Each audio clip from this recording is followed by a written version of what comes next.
This is part 3 in a series of 3 tutorial videos about the ultimate email opt-in plugin for WordPress called Bloom from Elegant Themes.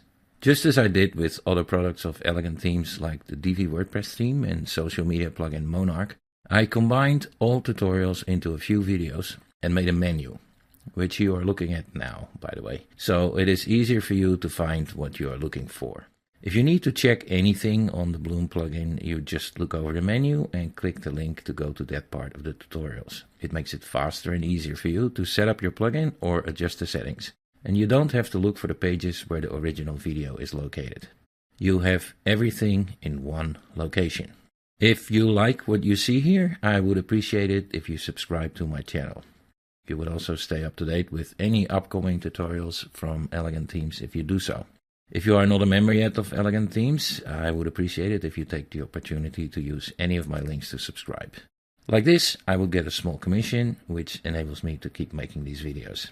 You can also click the link to the page of my website, where you can find all the links you see here on the menu, and more specific links even. Hope these videos are of any use to you, and if so, you can of course also give the videos a thumbs up and leave a comment or ask a question in the comment section. Usually I answer within 24 hours. I hope you enjoy the tutorials.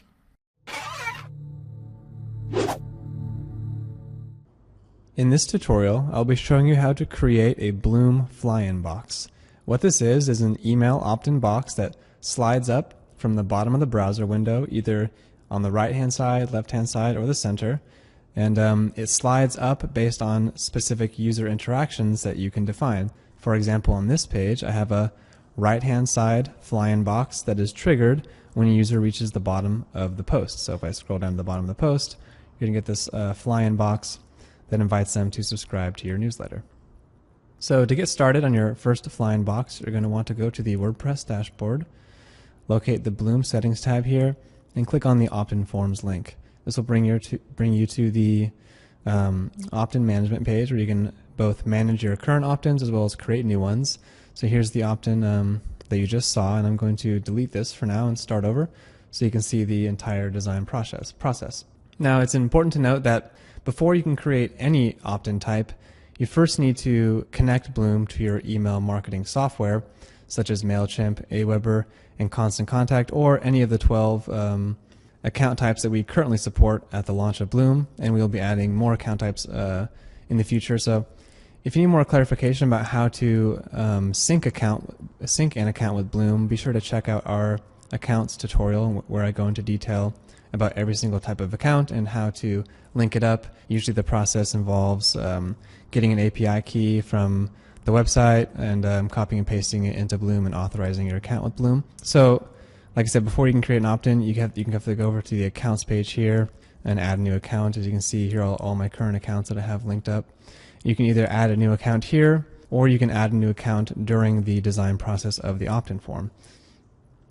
So to get started on your first fly-in box, you're going to click the new opt-in button. This will give you a list of all the different opt-in types that Bloom comes with, and you're going to want to select the fly-in type. And on the first tab here, this is the first of 3 tabs, so we have 3 steps during the opt-in creation process of a fly-in box: the setup, design, and then display settings. So during the setup, you're just giving your opt-in box a name. I'm just going to call it fly-in blog, because I'm going to make this fly-in appear in my blog. And you're also going to want to select an account. So like I said before, since I already have these synced up, I can select AWeber, choose my account, and then choose my list as well. So each opt-in form has to be connected to an account and then connected to a list, so that Bloom knows where the subscriber should be added to, which list should be added to. And if you don't have an account, like I said, add an account in the Accounts tab, or add an account right here. So if you don't have an account, you can add one. So if I select AWeber, you can select Add an Account here, and then this will take you through the authorization process, and you can do that for any of the account types. But like I said, since I already have an account synced up, I don't have to do that. I just have to select my account and then select my list. And I'm going to select this first list here, and then click Next to move on to the design process. Now, the design process is the same with every single opt-in type. When you first create an opt-in, you're going to be greeted with a list of pre-made templates, and what these are just kind of we've done some work for you and designed a bunch of different templates based on the design settings that Bloom comes with. So these are just kind of like a different collection of design settings that we think look nice, and they can serve as a great starting point, or they can just serve as a great pre-made template for you if the colors look nice. You know, some of these are going to look great without any kind of modification, but no matter which template you select, you have full control over the colors, over the form orientation, the image, and all that. So really just pick one that looks nice to you, whether it be one you want to use as is or one you want to customize. So I'm going to select this one right here and then move on to the next step, which is customize.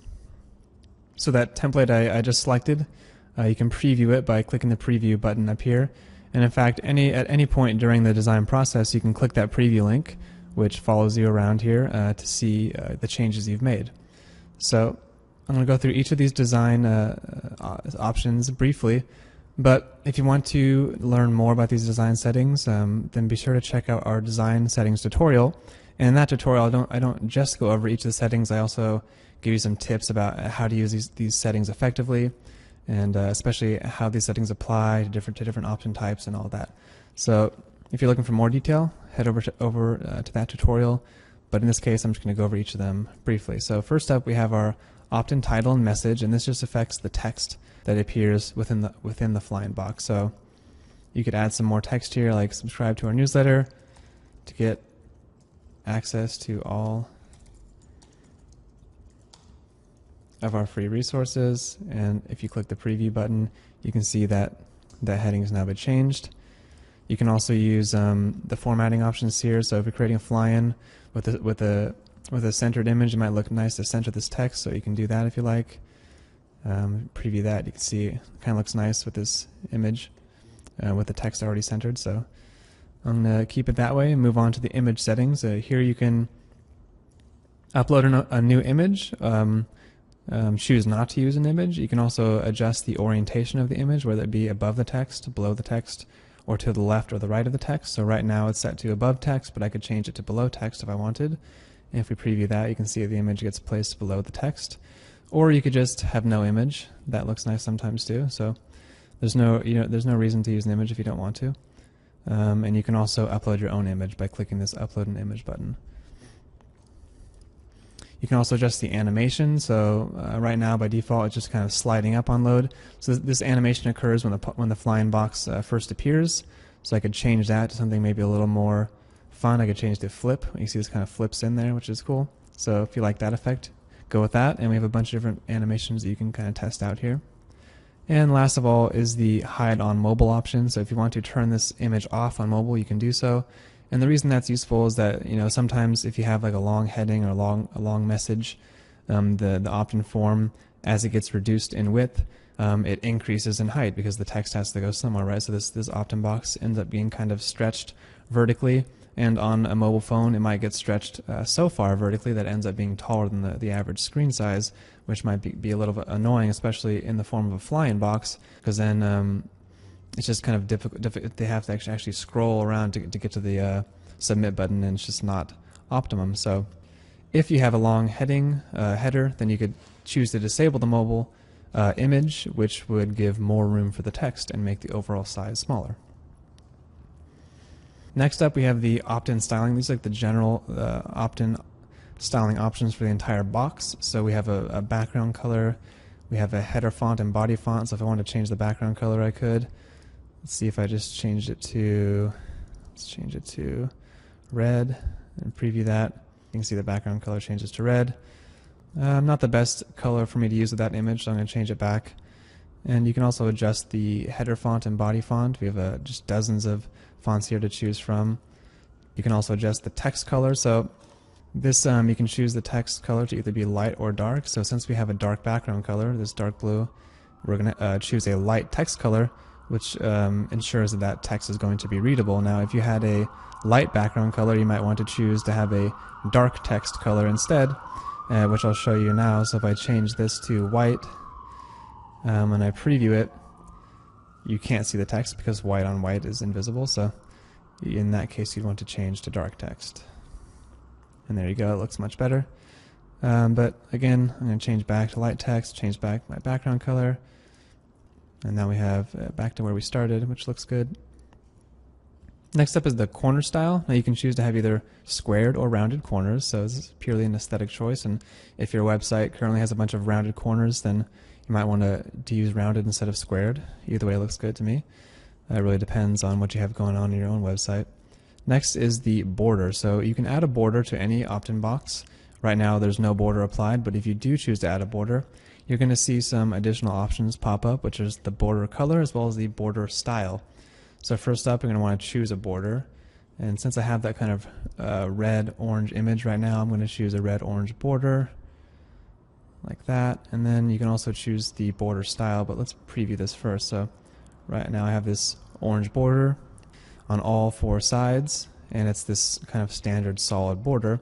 And like I said, we have different border styles. We have a dashed border, a double border, inlaid border, and then this kind of a letterhead border, which is a fun style. So if we look at that, it kind of adds this stripe effect, which is cool. And in addition to the edge styles, you can also choose to have the border only appear on certain sides of the box. So right now we have full border selected, but I could also choose just have the border on the right and left, or bottom or top. So if we try putting it just on the top and bottom, for example, that sometimes looks nice, as you can see here. So I'm going to stick with that look and then move on to the form setup. And here you can adjust the form orientation. Now, going back to our preview, the form is this part on the bottom here with the email input and the subscribe button, as well as this gray-brown background here. So you can adjust all of these colors as well as the form orientation and the form field orientation. So first up is the overall form orientation. Right now I have it sitting on the bottom of the box, but I could have it be on the left or the right. So if I put it on the right, for example, you can see what that looks like. And you have it on the left as well, but I'm going to put it back on the bottom. You can also choose to include the name field. So right now we're only collecting the email address, but if you want to collect the name, whether it be first and last name or just the first name, you can do that by enabling it here. And then you can also adjust the placeholder text that appears in the input forms as well as the text that appears in the button. And finally, you can also adjust that button text color. And much like the overall opt-in color, you want to change that back and forth between light and dark depending on the button color, button background color you've chosen in the next section, which is the form styling section. Now here you can also choose the form field orientation. So before we chose the overall form orientation, adjusting it either to be on the left, right, or the bottom. Now form field orientation affects the input fields within the form, and you can have them to be either stacked on top of each other or inline in a single horizontal row. So if I change it to inline form fields, you're going to see that that the button and the input field are now in a single row. So you can do that. And you can also adjust the form text color. So right now we have dark text, but if you changed it to light text, this text is going to change to light and the background is going to change to dark. And then you can adjust the form background color and the button color as well, just like you have done with the overall opt-in box color. Finally, we have our edge styles. This affects the edge between the form and the main opt-in box. And so we have a bunch of fun different edges you can use, such as this zigzag edge. If I preview this, you can see it adds this edge between, like I said, the form and the text and the image. And so if you're trying to make a more playful style opt-in box, you might go with the zigzag edge. Or if you're going with something more traditional, I might go with the caret or the arrow, such as this, which is a nice option. So yeah, it really depends on what you think looks best with your website and will be attractive to your visitors. And finally, we have the footer text. This is a text that appears below the input form and the submit button. And you can use this to maybe link out to your privacy policy or assure your visitors that you won't be sharing their information. And you can adjust the success message, which appears after someone successfully subscribes to your list. And finally, you can input custom CSS. So if you're CSS savvy, you can add your own custom code here if these design options weren't enough for you. All right, and next up we have the display settings.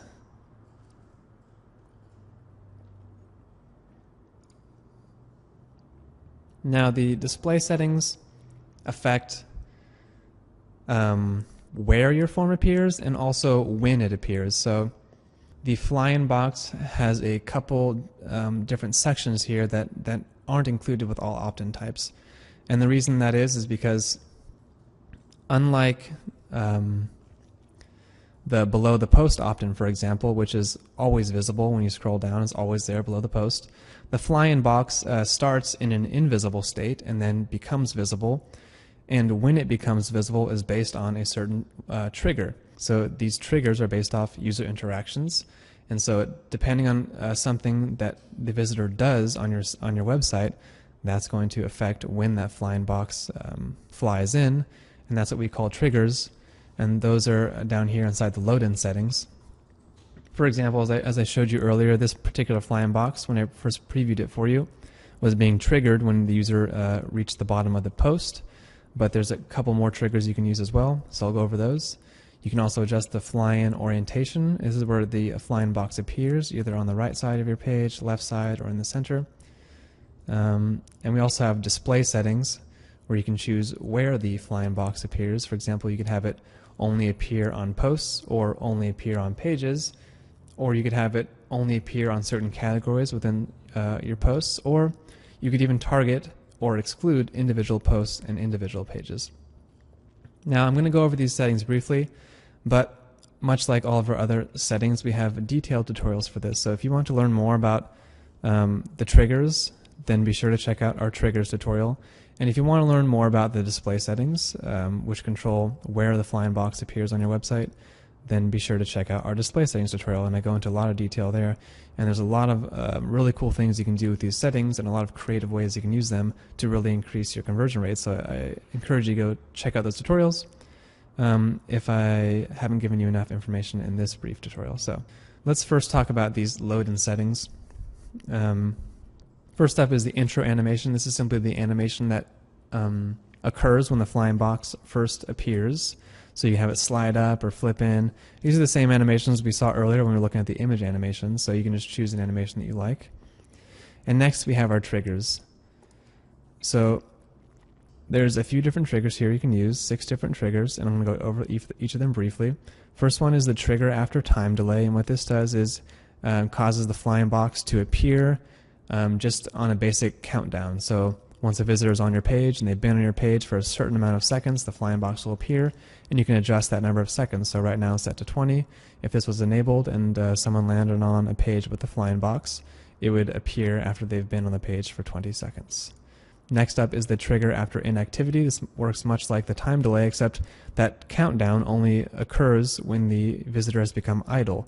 And if they remain idle for a certain amount of time that you specify here, then the fly-in will fly in.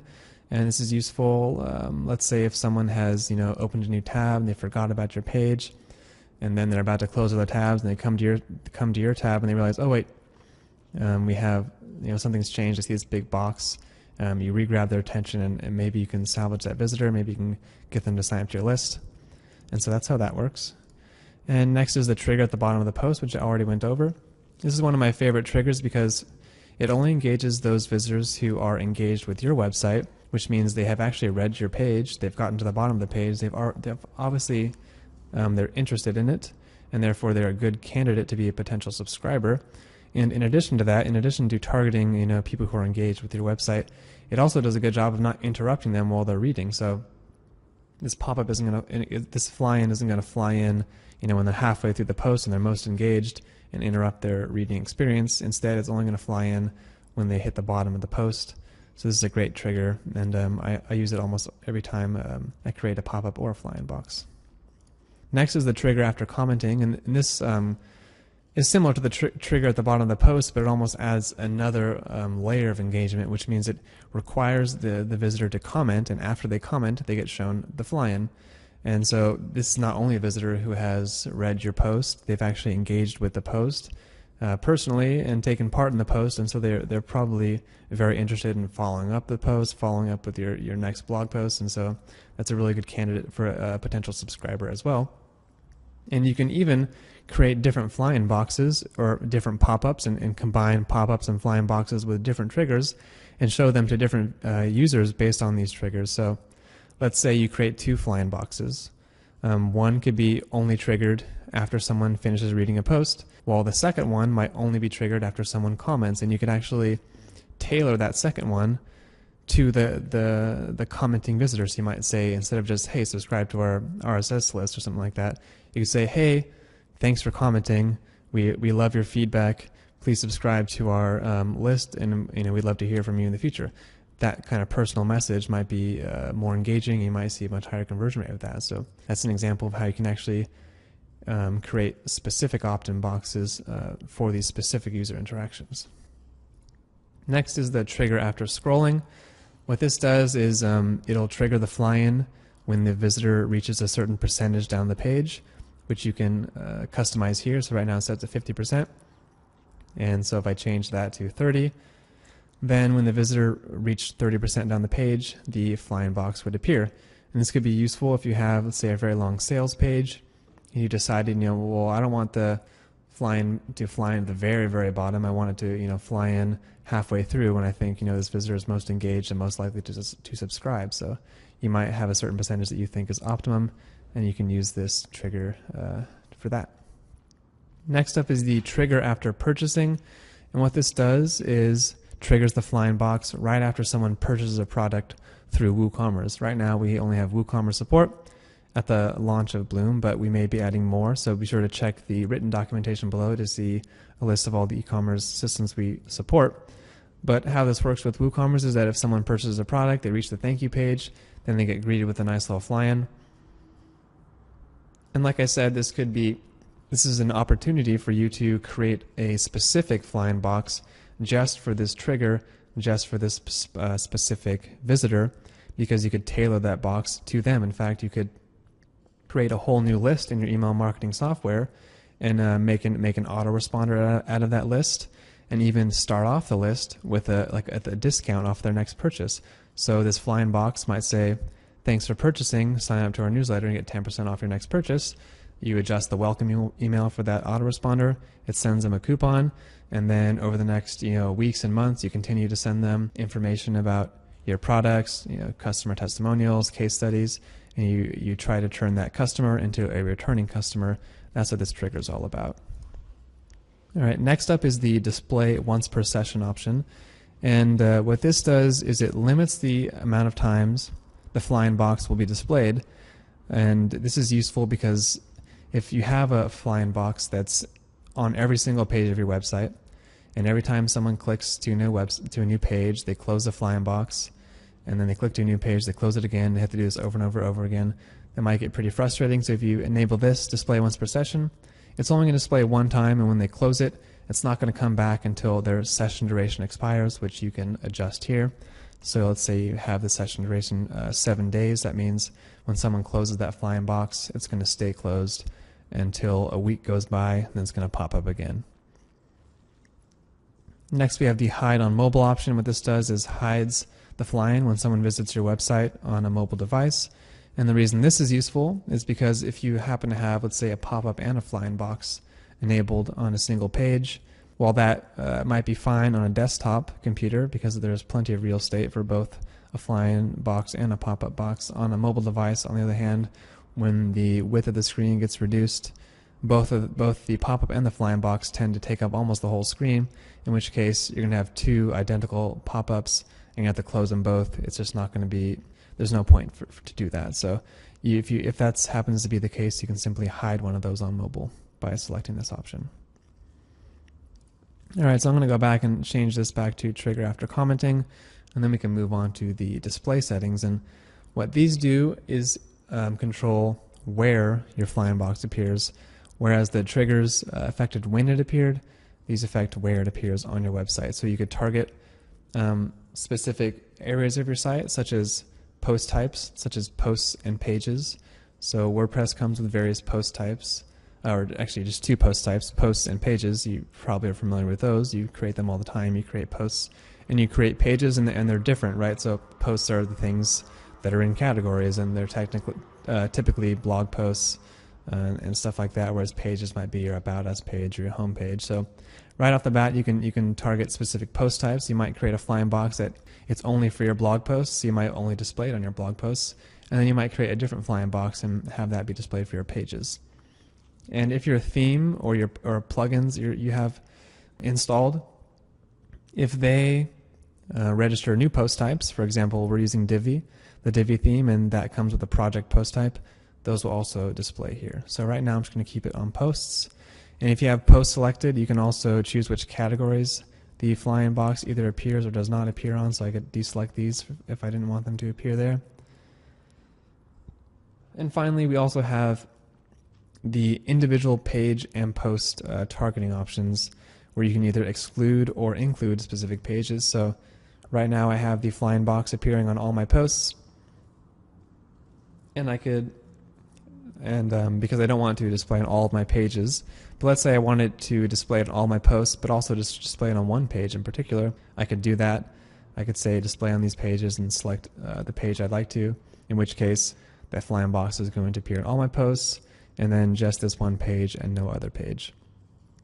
Along those same lines, you can also exclude pages and posts. So right now, I have the flying box being displayed on every single post of my website, but if I wanted to not have it show up on any particular post, you could select that post here, and it will no longer display there. So yeah, that concludes all of the steps of the fly-in creation process, and when you're all done, you just click Save and Exit. And you're going to see the fly-in we just created, fly-in blog, which is what I named it. So now that we've finished creating our fly-in box, if we head over to our website and take a look at one of our posts, and we scroll down to the bottom of the post, which is the trigger we selected for this fly-in box, that fly-in is going to appear. So if I scroll down here, you can see the fly-in box we created with all the design options we customized, flies in on the post because we've chosen to have this flying box appear on posts and not pages, and it is triggered by the bottom of the post trigger. So yeah, that's a basic overview of how to make a fly-in box. And like I said, you can use those display settings and those triggers to really create very specific fly-in boxes for different users on your website. And just to give you like an example of how easy that would be, I'm going to head back to the dashboard and go back to our Optin management page. And I'm going to create another fly-in box that's going to be used for our pages. So we have a fly-in for our blog posts, and this fly-in box is very specific to our blog readers, and it's going to ask them to subscribe to our blog. And more than likely, you will, if you've created this kind of fly-in box and this kind of form on your blog, you've probably created an RSS to email campaign using MailChimp or AWeber or whatever email marketing software you're using. And so people who sign up to that list are going to get daily updates of your blog posts. Well, let's say you have a web design agency, and your main purpose for the website is to get new clients. And so your home page, your services page, your About Us page, those type of pages, people visiting those pages probably aren't interested in getting your RSS feed sent to their email, but they might be interested in something else related to your products and services. And you probably want to add them to a different list as well. You probably want to have them on an autoresponder with stuff about your services that tries to convert them into a paying customer. And so there's an example where you might want to create one fly-in box for your blog and your blog readers, and a second fly-in box for your pages and your potential customers. And so that's what I'm going to do. I'm going to duplicate this fly-in by clicking the duplication button and then duplicating it into another fly-in box. So it's as easy as that. I've duplicated the fly-in into another fly-in, and I'm going to edit the settings, and this time I'm going to change it to my other list. So I'm going to select a different AWeber list because I want to create a different list for my potential customers. And then I'm going to go over to the design settings, and I'm going to say something else that would be more interesting to these potential customers. I'll say something like, learn more about our products and get a free quote. So this is a great way to kind of encourage your potential customers to input their email address so you can follow up with them and try to pitch them on your services. And you might want to change the design a little bit. So maybe instead of the subscribe button, maybe you choose a different image that doesn't have anything to do with subscribing. And you can customize the rest of the design as well, but I think everything looks good. So I'm going to continue on to the display settings, and this time, instead of displaying them on posts, I'm going to deselect posts and have them display on pages instead. And as far as the trigger is concerned, I'm going to trigger it after a time delay instead of triggering it at the bottom of the post, and I'm going to set that delay to 10 seconds. And I'm going to save and exit. So now we have 2 flying boxes, one for pages and potential customers, one for posts and our blog readers. And so if we visit our home page here, which is a page and not a post, and we wait for 10 seconds, we're going to see that new flying box that we just created. It's going to fly in from the bottom right here. And there we go. There it is. And then if we go over to our blog, we're going to see a different flying box, which is the one we created for our blog readers. So there you have it. There's how you create flying boxes with Bloom, and also how you can create different flying boxes for different parts of your website.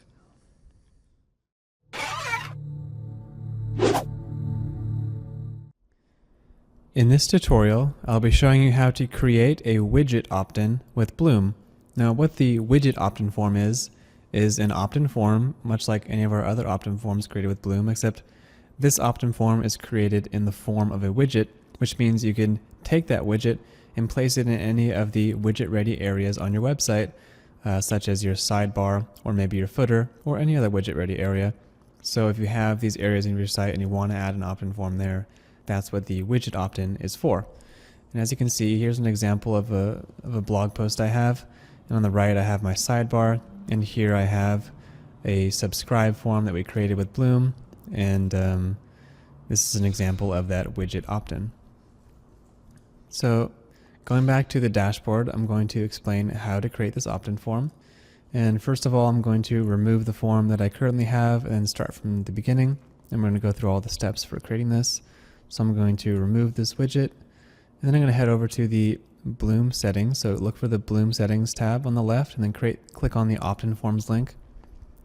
And this is going to bring you to a list of all of your currently created opt-ins, as well as a button that you can use here to create a new opt-in.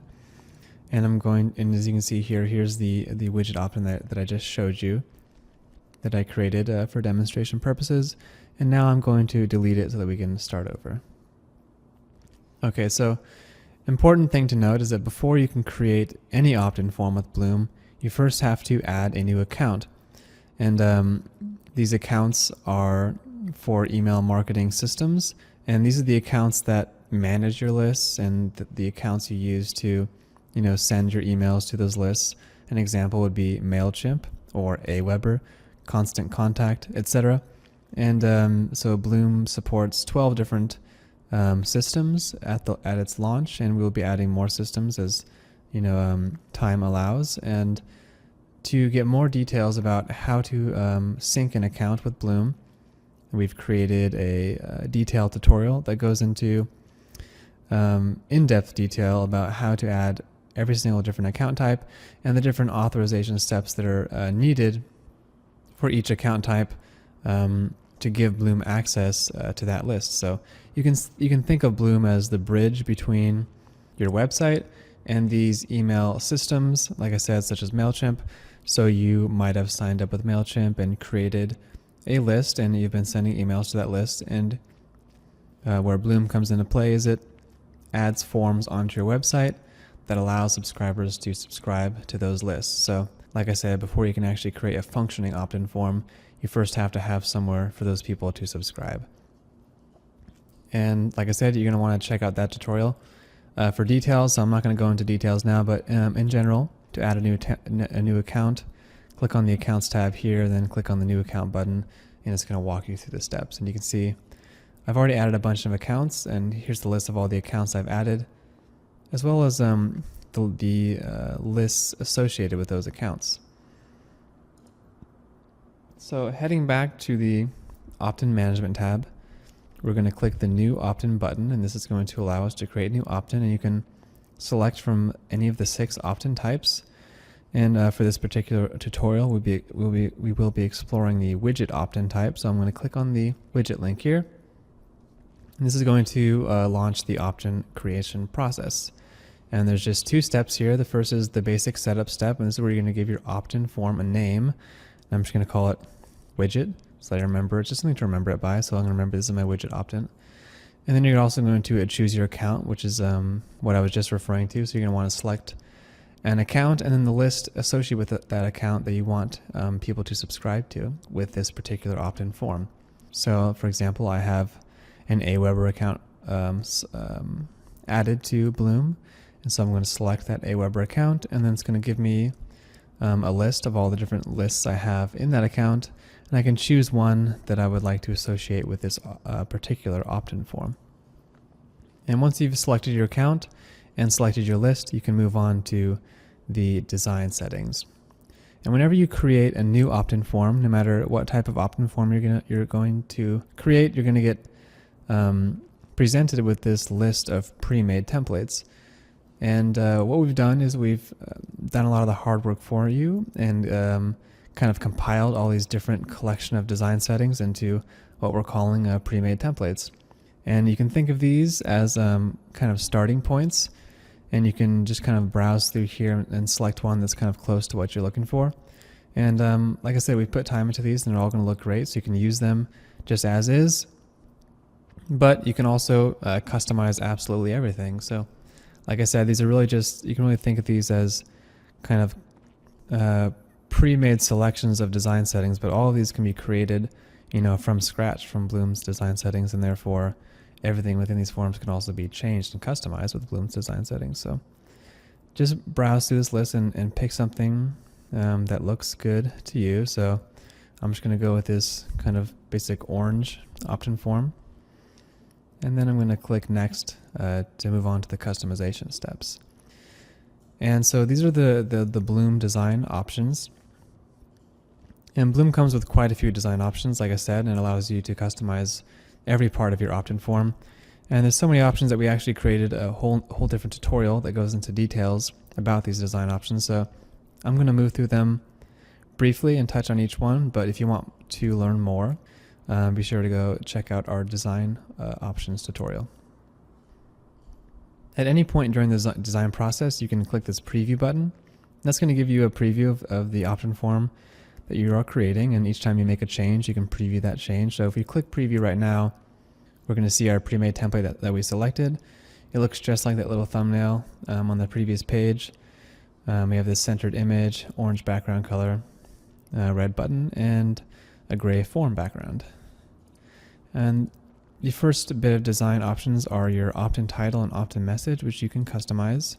And right now it just says subscribe to our newsletter, but if you'd like to change that, you could.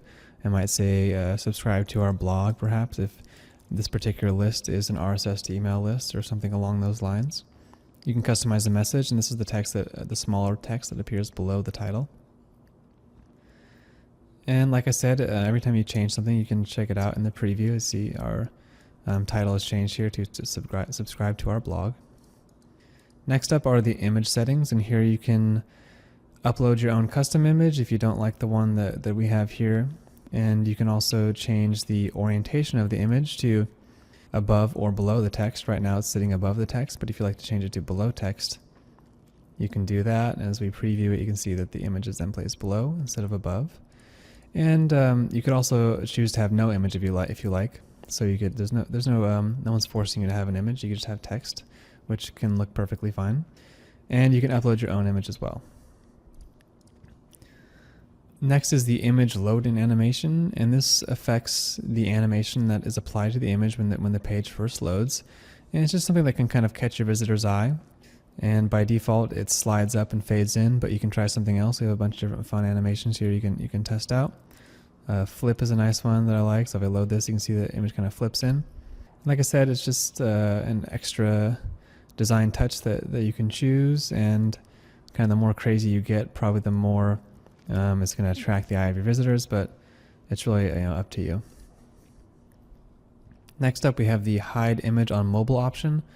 And what this does is it allows you to hide the image when someone visits your website on a mobile device. And the reason this is useful is because the bigger your form gets, the more text you add, the longer your header and message is, the bigger and bigger the form becomes. And especially on mobile, as the screen size is reduced and the width of the form is reduced, the height of the form gets increased because that text is kind of squished into a smaller area. And you can end up with a really long opt-in form, which might not be ideal. It's kind of nice to try and keep the opt-in form height no taller than the size of a phone screen. And so one way to make more room for your text and make that opt-in form smaller is to remove the image, and so you can choose to do so with this option.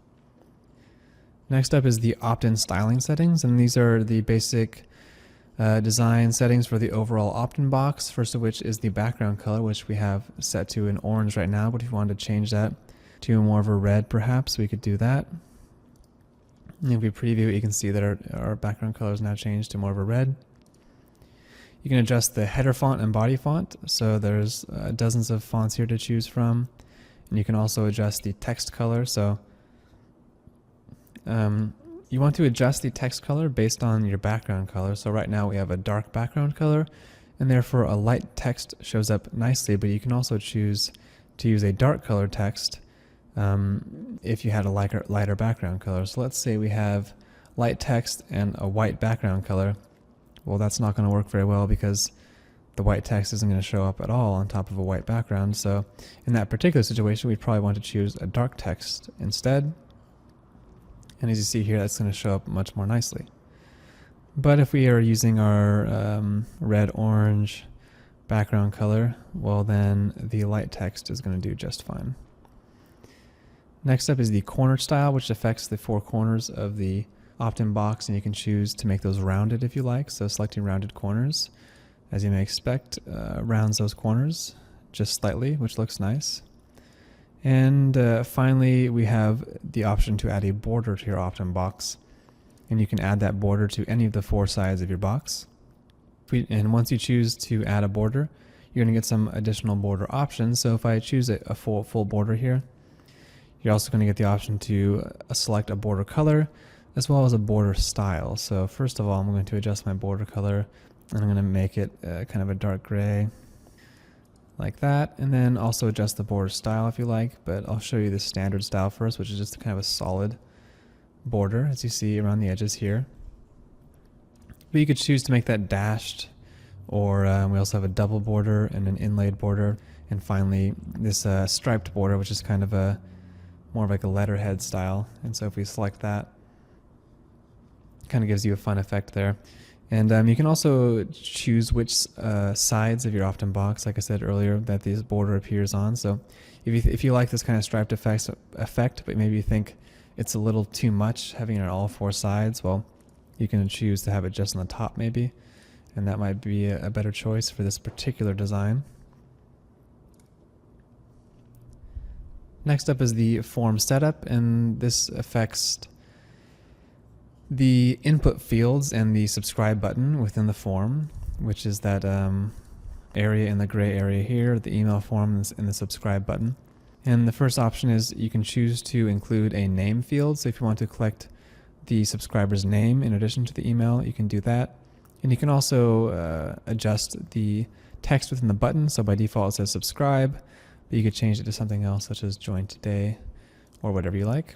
And finally, the button text color, which also can be changed from light or dark, and you want to adjust that based on the background color of the button, which you can adjust in the next setting, which is the form styling section. And here you can adjust, much like the corners of the opt-in box as a whole, you can also adjust the corners of the input fields. So if we wanted to change those to square, you could do that. And as you see here, the button and the input fields become squared instead of rounded. And we can adjust the form background color and the button color. So let's say you wanted to change the button to green perhaps. We could do that. And as you can see, it changes to green. And this kind of muted green looks good with our orange. So I'm liking that. And so I'm going to move on to the next section, which is the edge style setting. And the edge style affects the separation between the form and the image and the text. So in this case, it's the separation between that dark gray and our red-orange, and by default it's just a solid line, but we can choose something a little bit more fun, such as this zigzag edge. And if we take a look at that, you can see now this edge has become this fun zigzag style. And if you want something maybe a little bit more reserved, you can do this carrot edge, which looks nice, kind of this classic arrow triangle pointing down to the form fields. So yeah, you can play with those and choose any of these 5 edge styles. Next up we have the footer text, which adjusts the text that appears below the input fields. If you so choose to put text there, you can input it here, and you can add a little message about your email list, or maybe a link to your privacy policy, or put any important notes you want to add there. And next up, you can adjust the success message, which is the message that appears after a visitor has successfully subscribed to your list. And then finally, you can add a custom CSS. If you are CSS savvy and you want to, make some additional design changes, something that we haven't allowed for here, well, you can do anything you want if you have the knowledge to do so by adding your CSS code within this box. And so those are the two sections, and this concludes the creation process of the widget opt-in. So when you're all done, you're just going to click Save and Exit. And once you've saved your widget opt-in, you're going to see it appears here within your active opt-ins list, and it's also going to appear in your widgets area. And then the widgets link, and this is going to show you all of your widget ready areas. And in my case, I have a sidebar here that I'd like to add the widget to. And you're going to look for the Bloom widget, which is right here, and you're just going to drag that into the sidebar. And you're going to see a couple options here. You can adjust the title, and then the most important thing here is the opt-in selection, and you're going to get a list here of all the widget opt-ins you've created.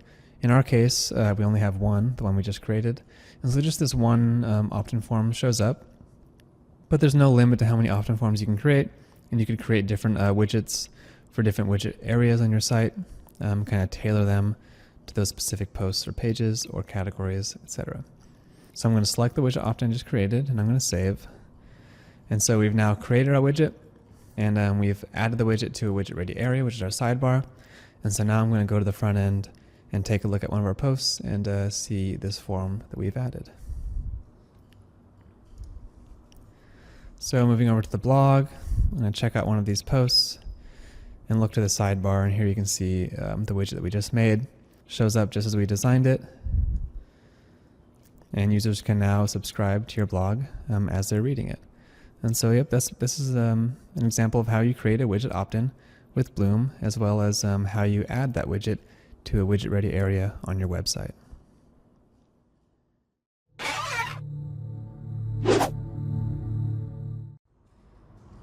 In this tutorial, I will be showing you how to add accounts to your Bloom plugin. Now, the way Bloom works is that it acts as a bridge between your website and your email marketing system, whether that be MailChimp, Constant Contact, AWeber, and so on. Bloom supports integration with many different email marketing systems, and we'll be even adding more in the future. And so before you can actually create a functioning opt-in form, you first need to add one of your accounts to the Bloom plugin so that we have somewhere to add that subscriber. So you need to have an account with one of these email marketing systems, and then you need to create an email list within one of those systems. So you may sign up with MailChimp, you create a MailChimp list, and then you add that MailChimp account to Bloom. That gives Bloom access to that list, and it gives it the ability to add subscribers to that list. So like I said, Bloom is like the bridge between your website and that email marketing system. So before you can create an opt-in form, you first have to create an account.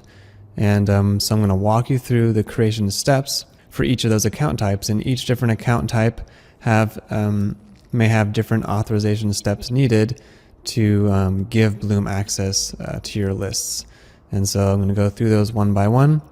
So to add your first account, you're going to want to go to your WordPress dashboard and then look for the Bloom link on the left here, and then click the email accounts link. And this is going to bring you to your account management tab in the Bloom settings panel. And this is where you can manage your current accounts as well as add new accounts. And right now I don't have any accounts, so I don't see anything listed here. All I see is the new account button. And if you were to click this, this begins the account creation process. And like I said, Bloom supports several different account types. So Bloom integrates with all the systems on this list here, and we will be adding more systems in the future. So, and as we add new systems, I will append those instructions to the end of this video. And you can also find written instructions on how to go through the authorization steps for each of these accounts down below the video on this documentation page. So I'm going to go through these one by one, starting with the first one on the list, which is MailChimp. So if you happen to be using MailChimp, the first thing you're going to want to do is sync your MailChimp account with Bloom. And so you're going to go to the accounts page, you're going to click that new account button, and then from the email provider list here, you're going to select MailChimp. And when you select an account type, it's going to bring up some new settings here, and these are the authorization settings. So this is the information you need in order to authorize your MailChimp account.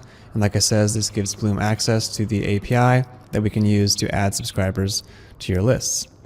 And the first part of any account creation step is the account name, and this is just something for you to remember the account by. So you could potentially add multiple MailChimp accounts if you happen to have multiple accounts.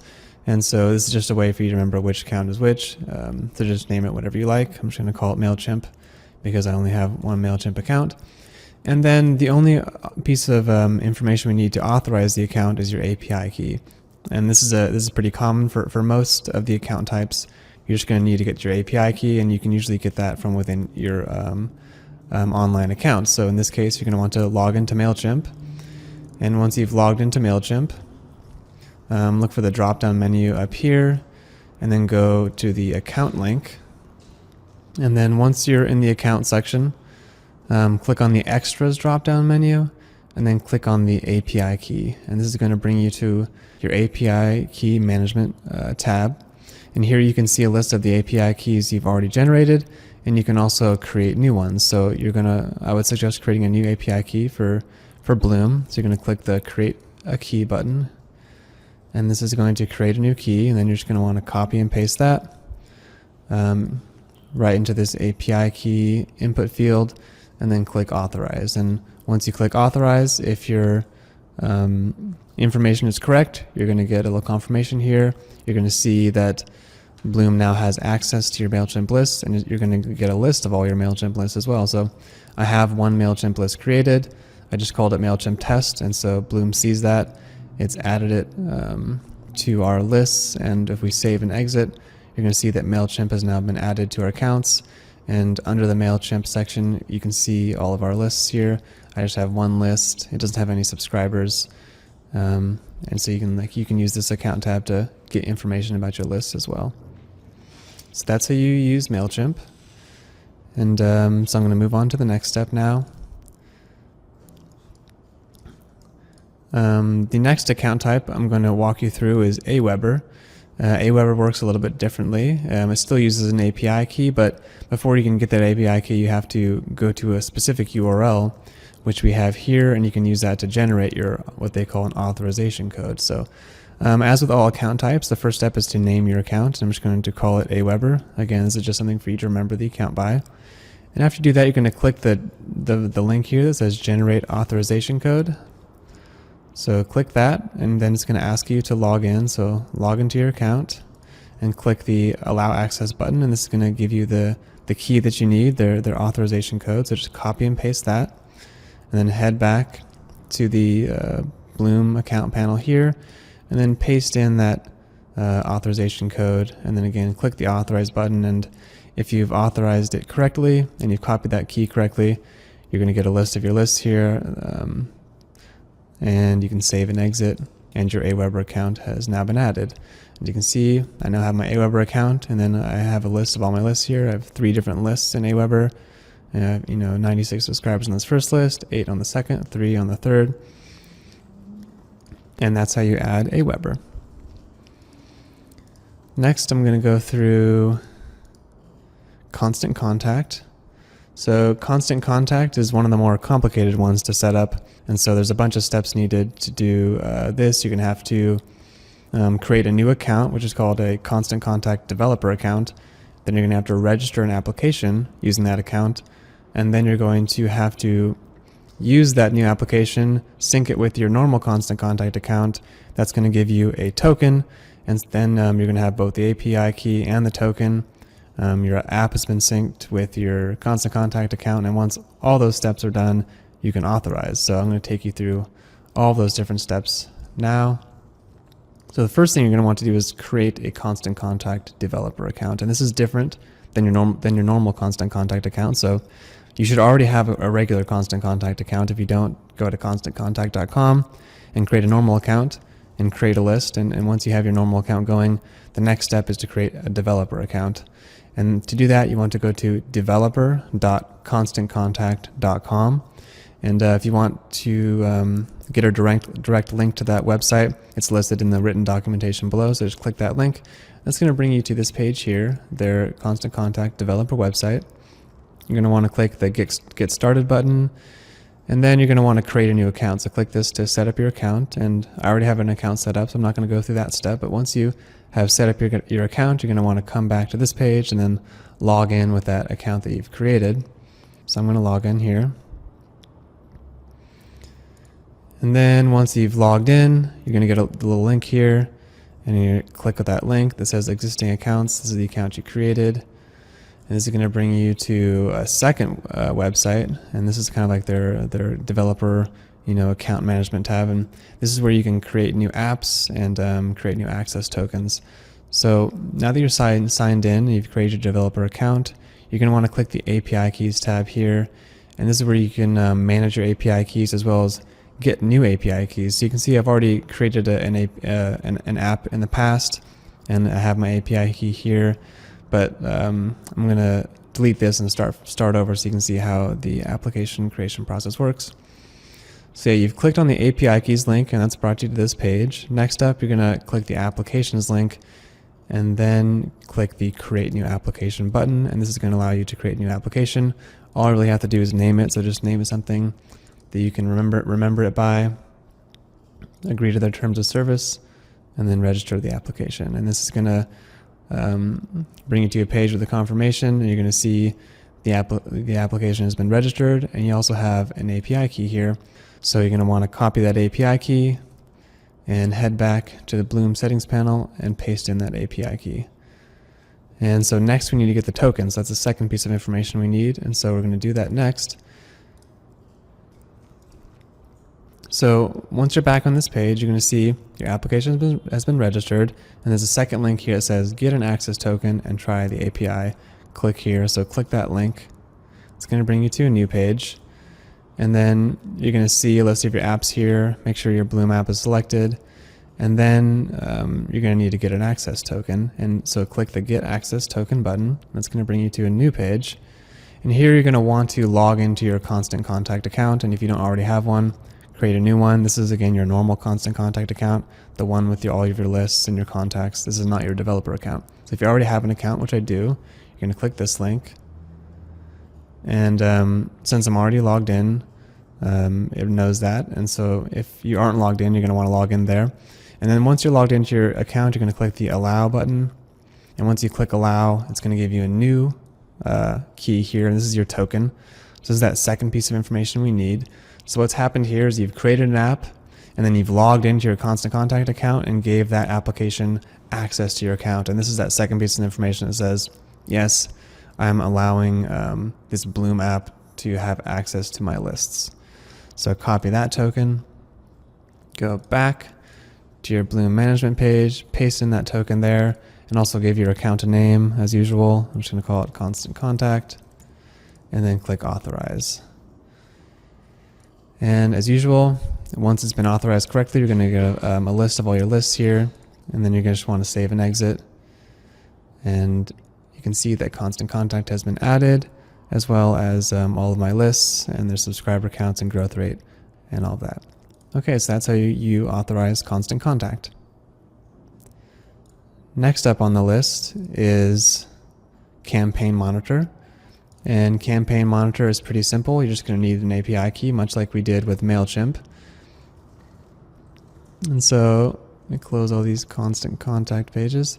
So you're going to want to log into your Campaign Monitor account, and once you've logged in, go to the Account Settings link, and then you're going to see a little link here that says Show API Key.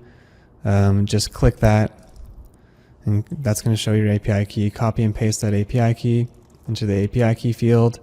Give it a name,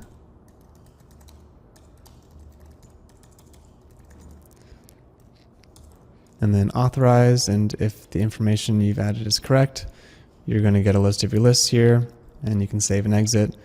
And now Campaign Monitor has been added, and you get a list of my single list here with 0 subscribers, and that's how you add Campaign Monitor. Next up on the list is MadMimi. MadMimi is also pretty simple. You just need an API key as well as your username, which you should know. And so head over to your MadMimi account and log in. And once you're logged in,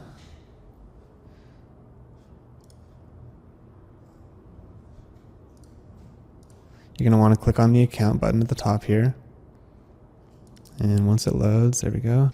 Look on the right here and look for the API tab. And if you click that tab, you're going to get an API key, and you can also regenerate an API key if you want to create a new one. And once you've copied and pasted, or copied that API key, you're going to paste it here into the field. Also input your username, which in my case is the email address I use, which is this test email address. And the account name, whatever you want to name it is fine. And then click authorize. And as usual, if your information is correct, you're going to get a confirmation of your lists here, and then you're going to want to save and exit, and then you'll see MadMimi has been added along with the rest of the accounts, along with all the lists within the MadMimi account as well. So that's how you add MadMimi.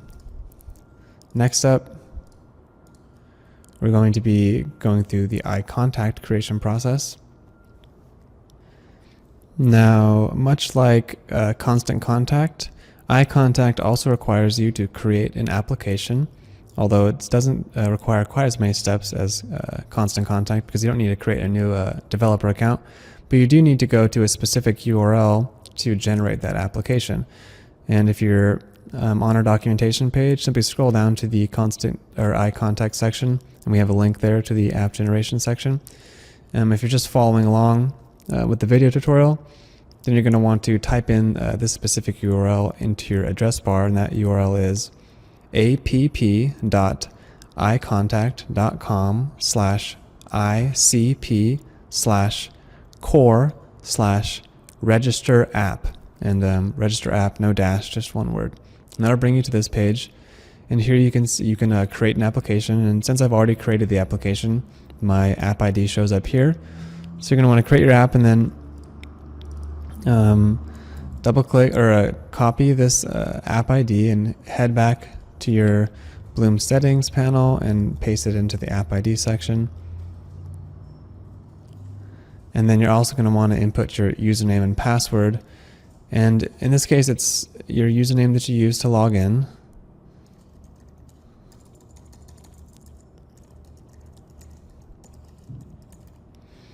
And the password you actually are going to generate here. It's the password for your app. So you're going to want to click this change your app password for this app ID, and then type in our new password. So I'm going to generate a password here.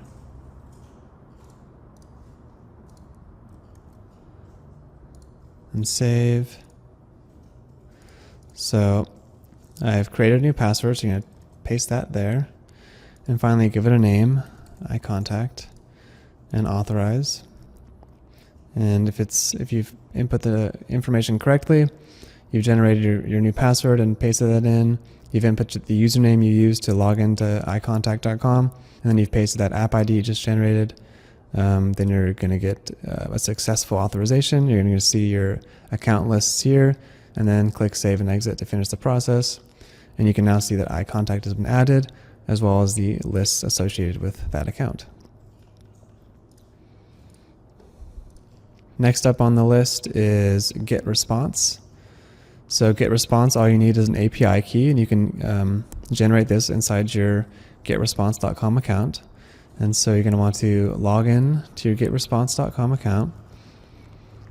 Under the drop-down menu here, click on the integrations link, and then click on the GetResponse API tab here. And then you're going to get your API key is going to be right here, and you can reset this as well if you like and get a new one. But You can copy and paste that key into the input field here, and then add a name, which I'm just going to call it GetResponse. And then if your information has been added correctly, you're going to get a successful authorization and your list here. So save and exit. And you can see my GetResponse account has been added, as well as the list associated with that account. All right. Next up, we have SendinBlue.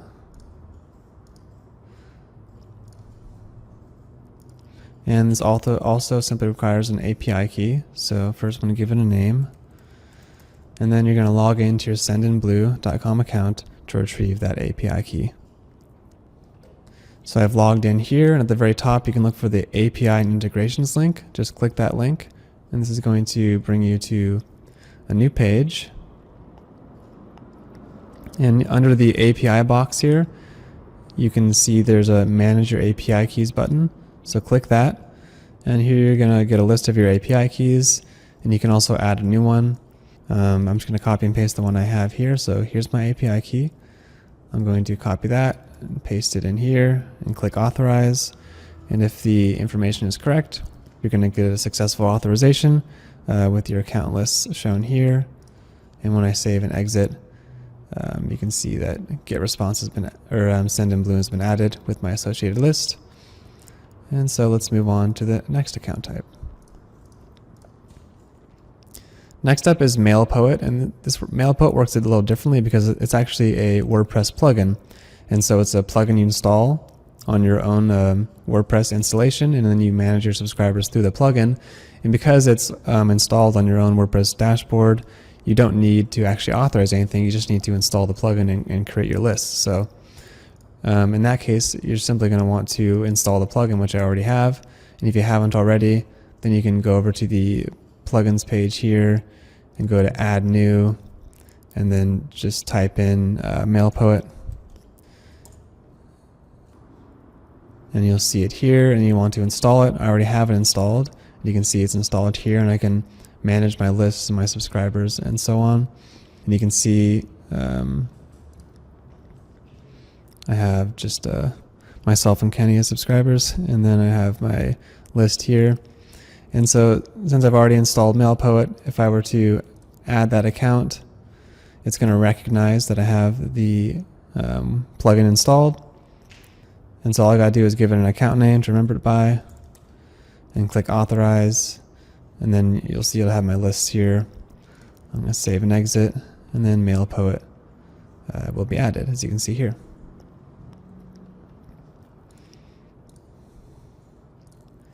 Next up on the list is Ontraport. And as you can see, Ontraport requires two things, an API key and an app ID. To generate these two pieces of information, you're going to have to first log in to your Ontraport.com account. So log in there, and then at the top here, click the drop-down menu, and then click the administration link.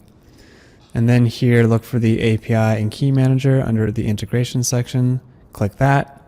And finally, click the new API button at the top here. And you're going to want to give your app ID a name. And I'm just going to call it Bloom Test Plugin. And then you're going to want to assign it a user. So pick your user. And then make sure that Add Contacts is selected under the permissions, and save. And once it's been saved, you'll see it shows up here at the bottom, and it gives you both your app ID and your API key. So you're going to want to copy each of those, copy the app ID, and then paste it into the relevant field here in the Bloom Setup panel, and then copy the API key as well, and paste that, and then name the account as usual, Ontraport, and then click Authorize. And then once it's authorized, you'll see your list here. That means it's been authorized successfully. And you want to save and exit to finish the process. And once you save and exit, you can see that your Ontraport account has been added along with your lists here. Okay, moving on. The next account on the list is Feedblitz. Now Feedblitz, all you need to do is get your API key, and you can get that from your feedblitz.com account. So you're going to want to log into Feedblitz, And then on the left here, click on the My Account tab, and then find the API keys link and click that. And then this is going to give you a list of your API keys once it loads here. So you can copy and paste this API key, or delete this API key and generate a new one for Bloom if you like. Make sure you select the whole thing, and then paste the API key here, give it a name, and then authorize. And if the information is correct, you're going to get a list of all the different lists you have in your Feedblitz account. Save and exit, and now Feedblitz has been added along with the associated lists here. Okay, next up we have Infusionsoft. Infusionsoft requires a couple pieces of information: an application name, which is automatically assigned to you when you sign up, as well as an API key, which you can get from within your account. And so you're going to want to log into your Infusionsoft account, and then under the drop-down menu here, go to the admin section and then click the settings link. And this is going to bring you to your admin settings. Next up, you're going to want to click the application tab, and then scroll down and look for the API key here under the API key section. You're going to want to copy that API key, paste it into the API key field, and then next up you're going to need to find your application name. And this can actually be found in your browser address, in the address bar in your browser. It's the subdomain when you log in. So if you look here at the subdomain, when I logged in, it says EX239. That's my app ID. So you're going to want to copy that, whatever it is shown there in your URL, paste it into the application name there, give this a name, and then authorize. And as usual, if your authorization has been successful, you're going to get a list of all your lists. Save and exit to finalize the process, and Infusionsoft has now been added. So there I've gone through all the 12 different integrations that we currently offer, and once you've added any one account, you can then associate that account and a certain list within that account with any opt-in form that you build. So when you build an opt-in form, you're then going to be able to select that account and select that list. So let me just give you an example of that. So I'm going to go over to our opt-ins page, and I'm going to create a new opt-in. And now I'm not going to go into too much detail here. We have detailed tutorials about how to create each opt-in type. So I encourage you to take a look at those tutorials, as well as detailed tutorials about every step within the opt-in creation process. So I'm just going to show you how you select your account once it's been added. So I've added all those accounts. And now when I create a new opt-in form, you're going to see that under the form integration section here, if I select any of these account types, since I've added one account to all of these, you're going to see the account that I added. Here's my AWeber account, as well as all the lists that I have associated with my account. And so I could select any of these lists and then move on to the next step. And when I complete the creation of this opt-in and add it to my site, and someone signs up using that opt-in form, it's going to be added to that particular list that I selected within the particular account that I selected, in which in this case is AWeber. And so yeah, that's a basic overview of how to add accounts. And one other thing I'd like to note is that while you can add accounts here, as I showed you in the Accounts tab, you can also add them right from the opt-in creation screen. So when you create a new opt-in, as I just did, if you hadn't added any accounts yet, or if you'd like to add a new account, you can do so right here. For example, if I were to select MailChimp and then select Add Account here, it's going to bring me right to that authorization step that I went through earlier, and you can add your API key and create a new account right here during the opt-in creation process. So yeah, that's a basic overview of how to add accounts within the Bloom settings panel.